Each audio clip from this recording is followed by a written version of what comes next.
आज हम बात करने वाले हैं सबसे कंट्रोवर्शियल एनिमे के बारे में जिसने इंडियंस को पूरी तरह भड़का दिया था। एक एनिमे जिसमें गॉड वर्सेस ह्यूमंस की फाइट होती है। नेटफ्लिक्स पर यह वर्ल्ड वाइड रिलीज हुआ, लेकिन इंडिया में आते ही ये बैन कर दिया गया। पर क्यों? क्या गवर्नमेंट ने इसे बैन कर दिया? कुछ और रीजंस थे। ऐसी थोड़ी ना ये मोस्ट कंट्रोवर्शियल एनिमे है इंडिया का।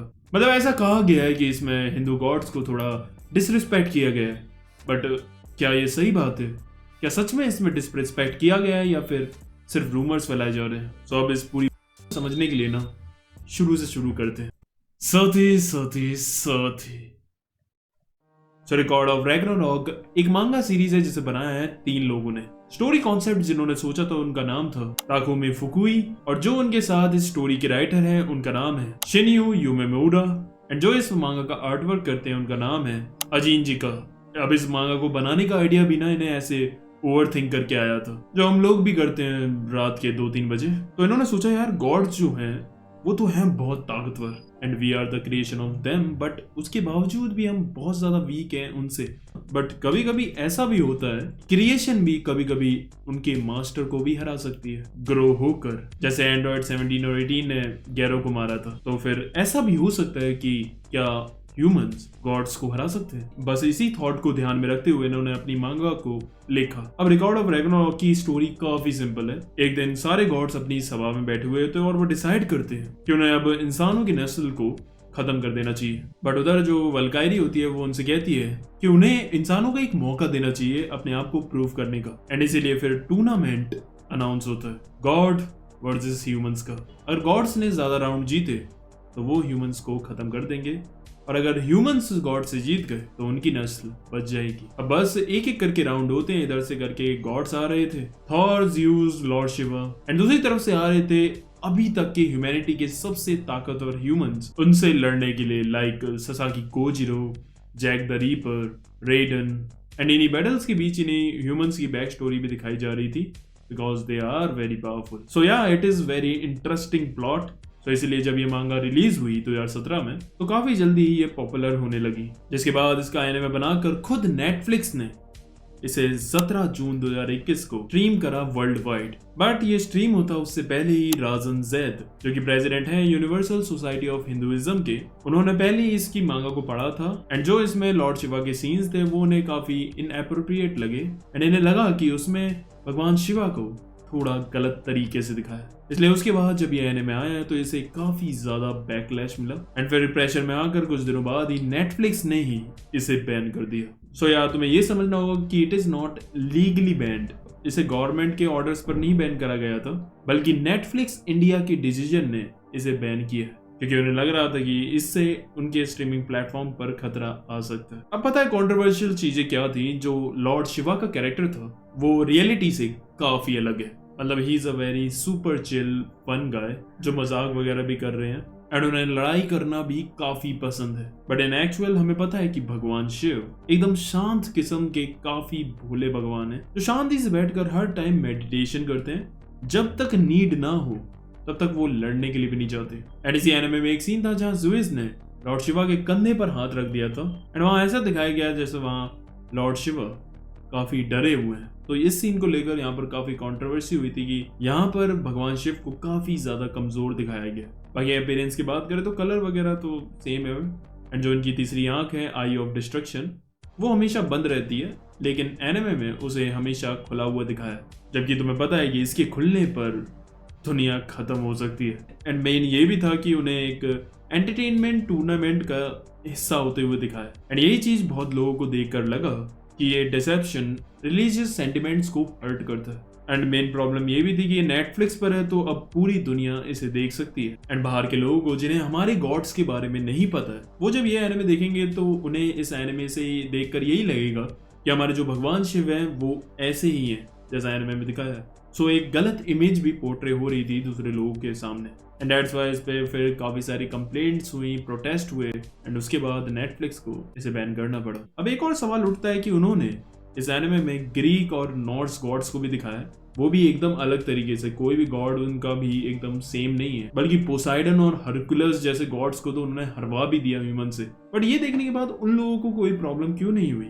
और उन्होंने इसे बैन क्यों नहीं करवाया? तो उसका रीजन यही है कि बिकॉज ग्रीक और नॉर्ड्स गॉड्स बाहर के लोगों के लिए ना, उनके लिए एक माइथोलॉजी है, but for us Hindu God is a living religion. यहाँ रोज उनकी पूजा होती है और यहाँ लोग उन्हें काफी मानते हैं। अब आखिरी क्वेश्चन ये उठता है कि क्या जो इसके राइटर्स थे वो सच में डिसरिस्पेक्ट करना चाहते थे हमारे गॉड्स को? तो देखो, ऐसा नहीं है, क्योंकि जो हम कैरेक्टर देख रहे हैं इस एनिमे में लॉर्ड शिवा का, वो इंस्पायर्ड है भगवान शिव से, बट ही इज नॉट भगवान Shiv.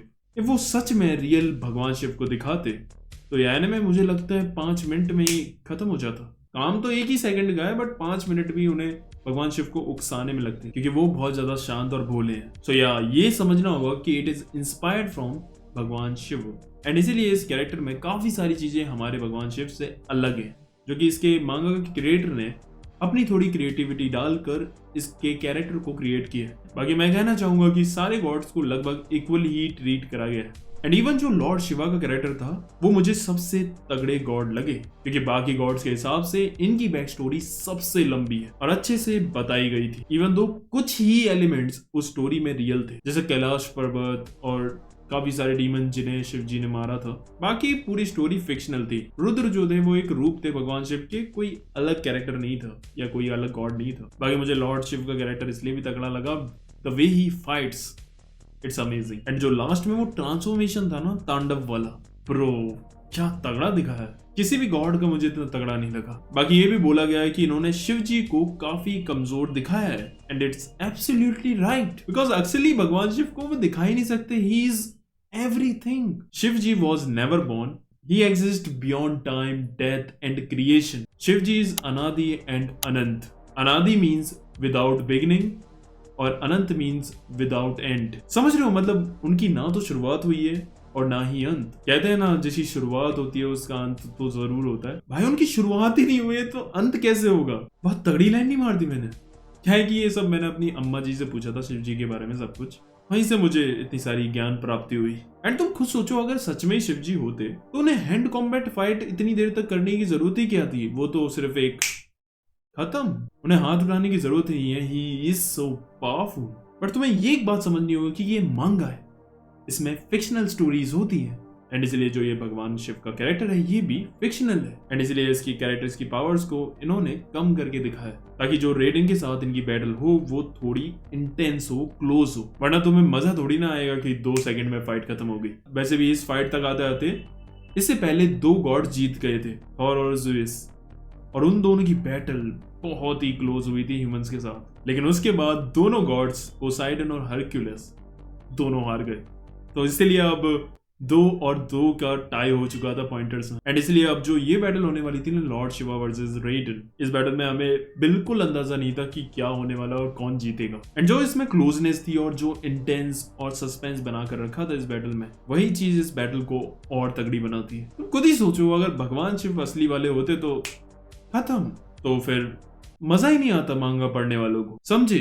Fictional story, fictional characters which is inspired and it's an anime.